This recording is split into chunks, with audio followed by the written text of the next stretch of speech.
What's up guys, وانا سلام dhamaantiina kusoo dhawaada markale channelka hadii ku cusubtiin soo subscribe leh sidoo kale gambeelka ka furo soo maanta waxaan tusayaa laba application oo ku dhigaysan karta sawiranta si qurux badan application koowaad waxa la camera 360 midka labaadna waxa Snapseed so application kale saddexaad jiro oo wax lagu dhigay Lightroom waaye so laakiin Lightroom lacag waaye asagoo hagreysan ina soo galiyo isku dayaya maanta waxa adeegsanaa labadaas application so next video ka dhigan Lightroom daawasho can iyo hadalna ku daa so application keena koowaad waa Snapseed marka soo furitid waxa sameyn kartaa Snapseed wuxuu leeyahay dark mode direct setting ka soo furo so meeshaas dark mode ku qoran dark dump so haday rabtina ka qaadidna isla meesha la ku laabanay TikTok ka qaadaysa so marka sawirka soo qaadanayna hadda so sawirku waxa waaye black waaye so saaka dhigi doono waan tusayaa so xogaa video speed yar gelinaya daawasho can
Okay haddana application keen la wada galina camera 360 software so cameradan waxay leedahay horto feature badan ay leedahay so waxa ku jeclaada waxyaabahaas kamid ah sida darteed marka waxaan sameeynaa horto waan boobsinaya so gadaala marka wax xirni kaga faahfaahinaa marka waxa ku fiican tahay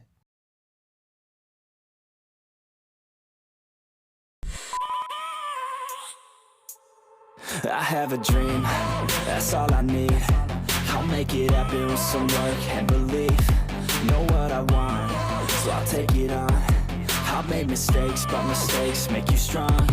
Let's break it down for a minute. I want the crown, I'm gon' get it. You hear me loud, man, I'm winning. Yeah, Charlie Sheen will be grinning. These ladies know that I'm sinning, and this is just the beginning. I'm closing in the night inning. There ain't no point in resisting. Living life like a dream, live it right, that's the thing. Every night got a team, I've been tied to the scene. Out on stage, here on screen. Okay, it's a dream, and I pray as a team.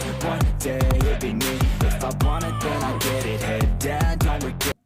application ka horta halka mid uga fiican yahay Snapseed waxay tahay wuxuu qabaa smooth oo face-kaaga ku tirtiri kartid so hadii nabra aan leedahay kala ka soo qaad waa ku nadiifin kartaa waa taabanaysa meesha la geeyay tartiib apply leedahay so nabarada automatic iyo bulush waxyaabo mudan asaa ka bixinay so video-ga hada ka heshay share dheh asxaabtaada la wadaag waxaana la wadaagtaa labada application kee adiga ahaantaada kula fiican qaadan leh